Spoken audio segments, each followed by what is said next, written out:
Ya, selamat pagi Bapak Ibu semua. Terima kasih untuk kesempatan pagi hari ini. Jadi di kesempatan kali ini kita akan coba melakukan pendalaman mengenai settlement treasury ya. Jadi sebelumnya saya ucapkan salam sejahtera buat semua kita. Semoga kiranya apa yang kita dapatkan hari ini bisa bermanfaat buat kita ke depannya, terutama doa kita bersama kita akan selalu sukses dan melewati fase tren ini dengan baik dan semua peserta jadi kompeten. Oke, eh, untuk mengawali sebelum eh, kita lanjut ke sesi pemaparan, perkenalkan diri saya Saul Antonio. Saya sudah bekerja di OCBC sejak tahun 2007 dan di bank sebelumnya di 2003. Dan sejak 2003 saya hanya bekerja di Treasury Operations area. Dan saat ini posisi terakhir saya ada di Treasury Operations Manager di OCBC NSP. Untuk selanjutnya, karena saya sudah memperkenalkan diri saya, mungkin boleh sekalian saya absen ya. Memperkenalkan diri dari saya coba random, Ibu Dian, bisa memperkenalkan dirinya. Baik, terima kasih. Pak Hardi, baik, terima kasih Pak Hardi. Wah, cukup lama juga ya. Sama kita kalau gitu. Baik. Selanjutnya, sebelum kita lanjut ke sesi berikutnya, kita perlu ada satu standar ya. Kita harus ketahui bahwa eh, kita dalam gedung ini bisa bisa jadi ada sesuatu yang tidak kita harapkan. Saya akan paparkan sedikit bahwa emergency exit nanti kalau kita keluar dari gedung ini, keluar dari ruangan ini ada di sebelah kanan. Kemudian kita harapkan juga untuk semua peserta bisa hadir tepat waktu. Hopefully 15 menit sebelum training sudah bisa hadir karena apa? Banyak hal yang harus kita persiapkan. Baik itu pembagian materi, bahkan mungkin untuk kita menyalakan laptop dan startup semuanya, kelistrikan juga harus kita cek. Jadi diharapkan 15 menit sebelum training ini dijalankan, kita semua sudah hadir. Dan untuk Bapak Ibu, saya percaya banyak tugas juga yang ditinggalkan di kantor. Jadi harapannya ketika kita memulai training ini, kita sepakat ya bahwa handphone tidak boleh berdering. Silahkan di silent, nggak perlu dimatikan, silent aja karena in case ada yang emergency atau urgent kita harus jawab ya. Mau nggak mau, saya beri kesempatan untuk keluar untuk menjawab telepon atau menjawab WA. Jadi diharapkan kita semua fokus, jadi alat komunikasi boleh dinyalakan tapi dalam mode silent. Dan kita selanjutnya untuk kebersihan, kita mohon untuk semua peserta selesai dari training hari ini, kita bisa membersihkan semua perangkat atau sampah-sampah, baik tisu, kertas, ataupun yang kita pakai saat training ini untuk dikumpulkan, tempat sampah ada di pojok sebelah belakang, nanti biar OB yang akan bersihkan. Dan untuk restroom, cukup keluar, ada di sebelah kiri, nanti bisa ada tulisan toilet dan di sebelah kanan di seberangnya pintu exit. Jadi udah jelas ya. Jadi untuk training ini diharapkan kita akan jalani dengan baik, tepat waktu dan tidak ada gangguan sama sekali. Oke, selanjutnya untuk materi kali ini yang melakukan settlement treasury, kita punya pedoman. Pedoman yang kita pakai adalah SKKNI nomor 327 tahun 2013 dengan kode unit K6412150007.01. Jadi ini kita udah ada panduannya dan kita akan lakukan sesuai dengan standar yang sudah berlaku saat ini. Nah, untuk pelatihan ini dilakukan bukan tanpa alasan, bukan mengada-ada, tapi kita punya tujuan untuk pelatihan ini. Jadi harapannya setelah mengikuti pelatihan ini, peserta semua dapat menjelaskan dan yang paling penting juga mampu mempraktekkan proses settlement treasury secara cermat dan disiplin. Kenapa ini ditekankan cermat dan disiplin? Karena kita semua tahu, mungkin beberapa Bapak Ibu sudah mengetahui bahwa kegiatan di treasury itu sangat kompleks dan sangat beresiko, baik itu risiko likuiditas, maupun risiko pasar, dan risiko lainnya.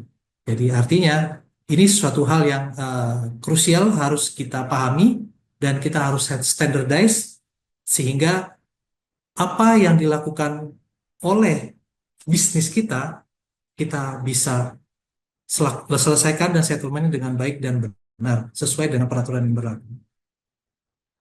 Nah, saya ada satu quotes dari ya seseorang yang mungkin bisa dikatakan fenomena dan mungkin akan jadi legend selama bumi ini ada.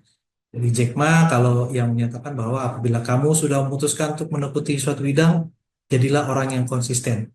Dan itu adalah kunci keberhasilan yang sebenarnya. Jadi konteksnya adalah cintailah pekerjaan Anda, konsisten, dan lakukanlah sesuai dengan aturan yang berlaku dan kita harus persisten.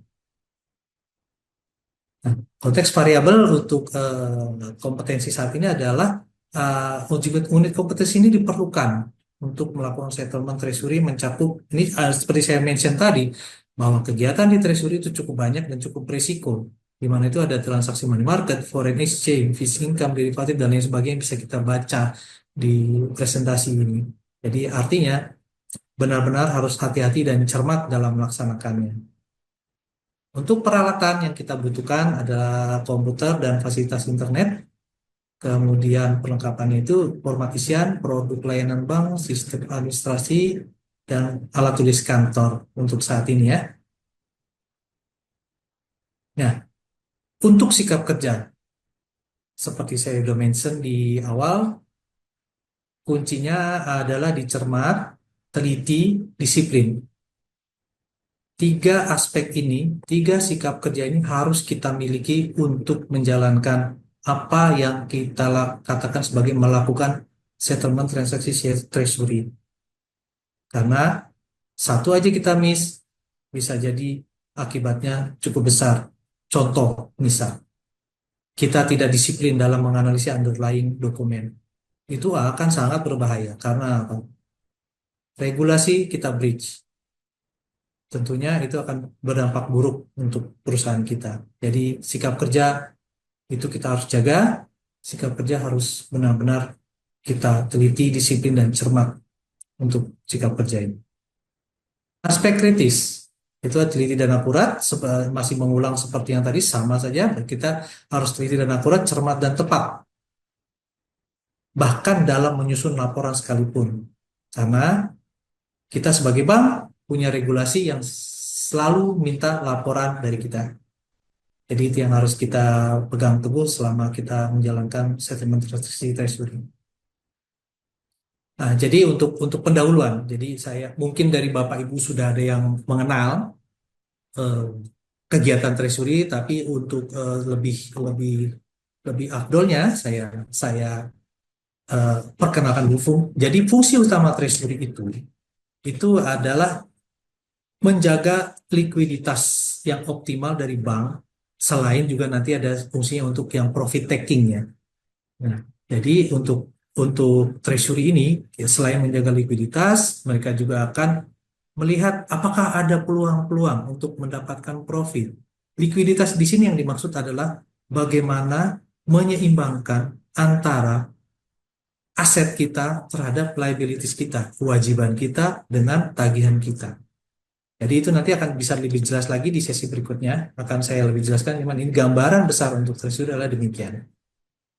Untuk profit taking, ya, seperti kita ketahui bahwa ada pergerakan nilai obligasi, harga obligasi, kurs, di situ dari treasury akan melihat adanya peluang untuk mengambil profit. Nah, disitulah ada satu fungsi desk di treasury yang namanya trading desk untuk mendapatkan profit atas kondisi yang terjadi. Garis besarnya demikian dan selain itu juga ada pengelolaan risiko juga di treasury. Nah, saya fokus kali ini untuk transaksi money market. Jadi money market itu lebih sifatnya kepada uh, mungkin saya kasih contoh satu interbank call money. Jadi ketika posisi likuiditas bank berlebih, artinya ada dana yang harus diapain. Dari situ maka akan diputuskan oleh pihak treasury apakah ini akan ditempatkan menjadi pinjaman ke bank lain, atau dibelikan surat berharga, atau dilihat lihat apakah itu akan memberikan surat berharga yang sifatnya komersial, artinya bukan negara ya. Jadi di situ dari Treasury akan melakukan analisa mana yang lebih baik atas kelebihan dana yang mereka miliki. Bisa juga ditempatkan di Bank Indonesia atau Treasury Bills. Jadi itu nanti call mereka untuk menentukan mau diapakan. Cukup jelas ya? Nah, untuk kegiatan ini, aspek ini kita harus memiliki keterampilan untuk memilih, menggunakan format yang digunakan, kemudian melakukan komunikasi dan koordinasi baik internal maupun eksternal. Kenapa? Karena treasury adalah kegiatan yang dilihat oleh semua sisi, baik dari operation, risiko, keuangan, finance, maupun accounting sekalipun. Jadi kita harus memiliki keterampilan untuk paling tidak mengetahui aspek-aspek tersebut sehingga ketika once ada konsolidasi kita kita bisa bisa uh, involve di dalamnya dan bisa menjelaskan dan bisa mengetahui flow-nya akan kemana. Demikian untuk ya keterampilan. Kemudian untuk nanti untuk praktek kerja kita akan coba untuk menyiapkan penyelesaian transaksi settlement treasury. Kemudian kita akan melakukan validasi. Kemudian melakukan proses settlement transaksi treasury. Garis besar dari back office adalah ini. Garis besarnya ini. Jadi instruksi bisnis kita lakukan garis besarnya tiga hal ini aja. Oke, untuk itu kita akan menyiapkan untuk semua transaksi ini.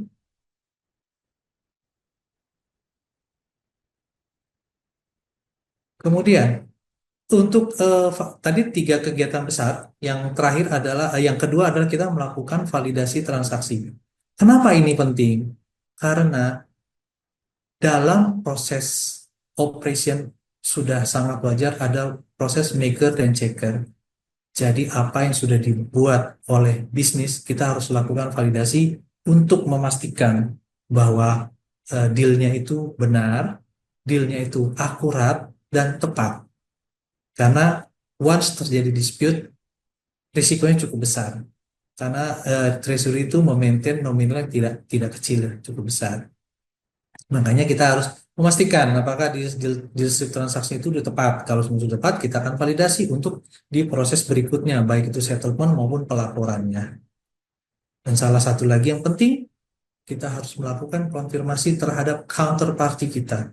Apakah memang sudah tepat ketika masing-masing back office menyatakan sudah oke, dan transaksi bisa dijalankan. Oke, dari pemaparan saya, mulai dari pengenalan treasury, kemudian proses back office, mungkin ada pertanyaan dari Bapak Ibu semua. Oke, kalau nggak ada, saya yang nanya. Untuk Pak Hardi, produk-produk apa aja, instrumen apa saja yang tadi saya paparkan, yang bisa digunakan oleh treasury dalam rangka kelebihan likuiditas? Perfect. Jawabannya benar. Terima kasih untuk Pak Hardi. Jadi saya bisa pastikan bahwa Pak Hardi menyimak. Terima kasih Pak Hardi.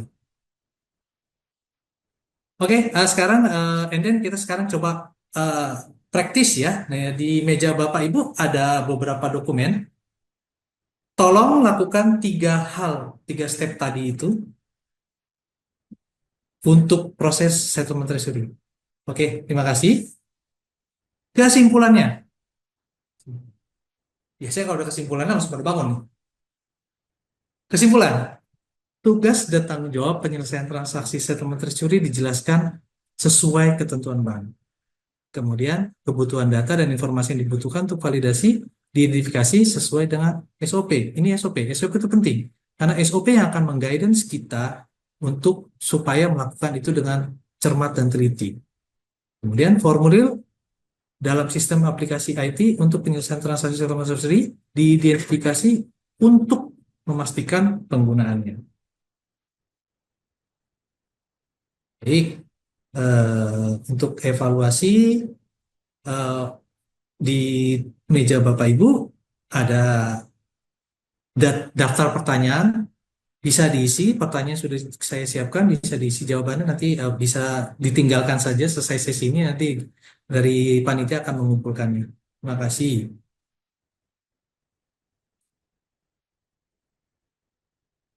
Ada tugas tambahan. Jadi itu dari contoh yang sudah saya berikan, saya minta dari Bapak Ibu untuk mencoba mengumpulkan dari eh, tempat kerja Bapak Ibu contoh dokumen transaksi treasury end to end.